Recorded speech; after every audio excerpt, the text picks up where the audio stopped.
Today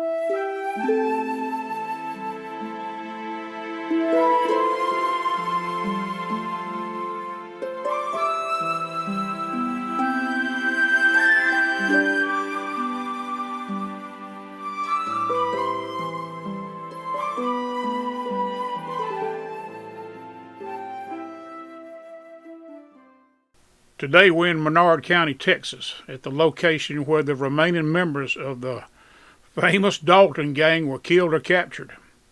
So who are these men, and what brave lawmen faced those outlaws? The story centers around Sheriff and former Texas Ranger John Lafayette Jones, who grew up on his family ranch working as a cowboy. We visited the site of the ranch and family cemetery, which was established in 1886, located near historic Bandera Pass, which is another history lesson. John's parents and other family members are buried on the ranch in the well-kept Jones Family Cemetery. It is located, however, on private property behind several locked gates, but can be accessed with permission from a local historical society. The grounds are designated as a historic state cemetery with the marker dedicated by the state of Texas in 2007. The grave of John's father, John Alexander Jones, is located here. He was a member of the Texas State Minuteman Militia under Captain John Tobin, serving during several Indian and Mexican uprisings, somewhere around 1859. By his early teens, John Lafayette Jones had accumulated a few cattle and even registered his first brand.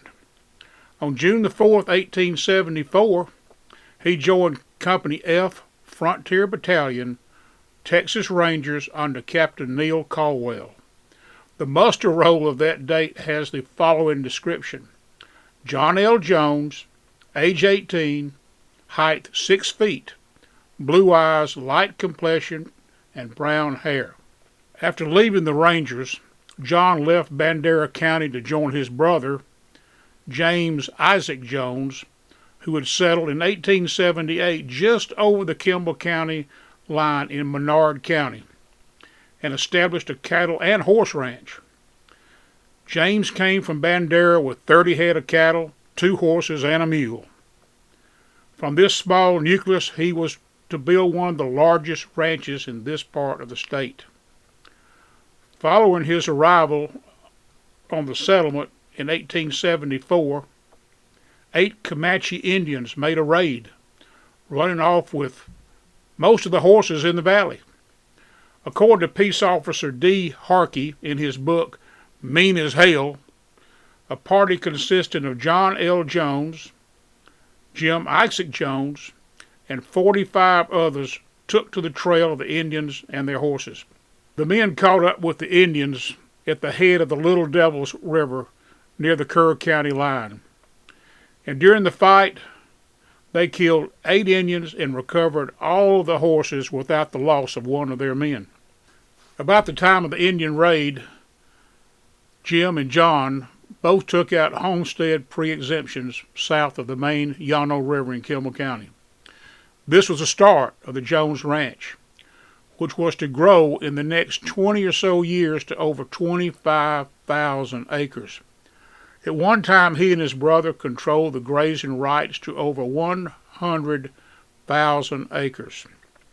During the late 1870s, they sent thousands of cattle up the trail. In 1 year alone, John L. drove or sent 40,000 cattle to Kansas. In the late 1880s, John brought his brother, Jim Ike, share of the ranch, shortly before he married Lucy Elizabeth Stevens in Bandera, whose family came to Bandera about 1840 and settled near his father's ranch. In 1896, answering the pleas of his fellow ranchmen, John Lafayette Jones ran for and was elected sheriff of Kimball County.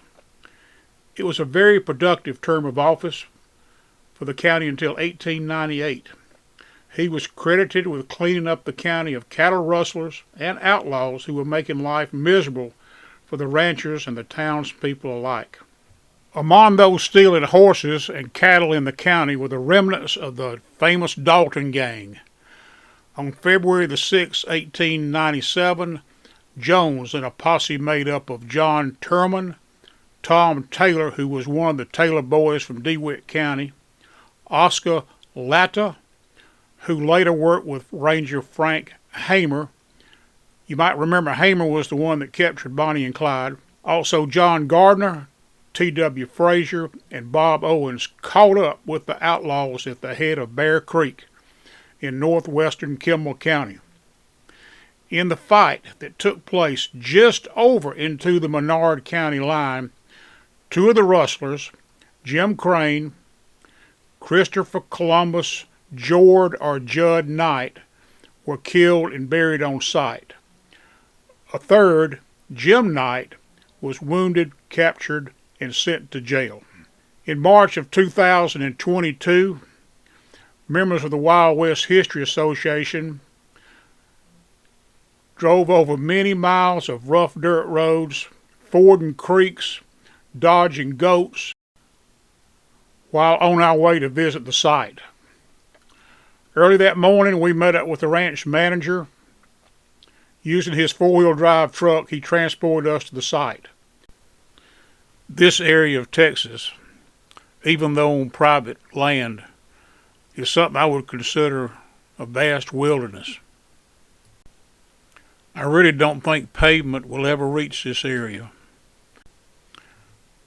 The paper map that I drew to get us to this location actually worked much better than the GPS and the topo maps that I had with me. I tell you what though, this is a journey into America. I mean, we're out here smack dab in the middle of nowhere. He informed us that the rustlers selected this spot as their campsite because of the natural spring-fed pond. Today, due to drought and over-irrigation, the spring is dry and the pond is all gone. We didn't find the graves.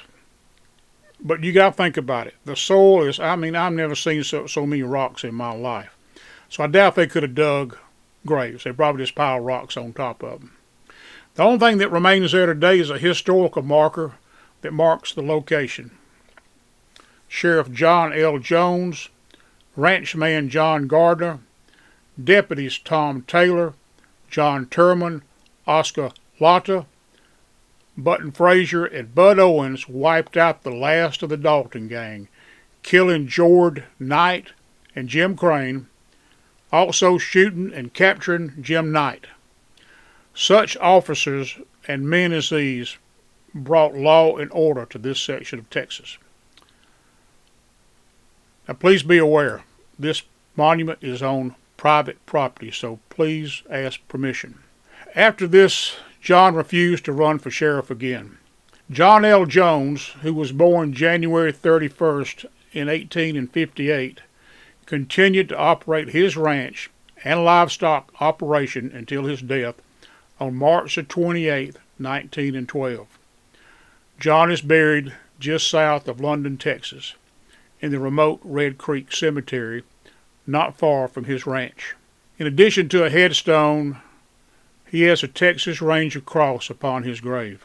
After his death, John's wife, who was born July the 29th, 1863, managed, along with her children, the 35,000-acre ranch until her death. Lucy Elizabeth Stevens Jones died July the 29th, 1939, and is buried beside her husband. John and Lucy's home still stands today, and the ranch is currently named Llano River Ranch. If you like what you've seen here today and want to learn more about Wild West history, please like, comment, and subscribe to our channel. We post 2 videos every month.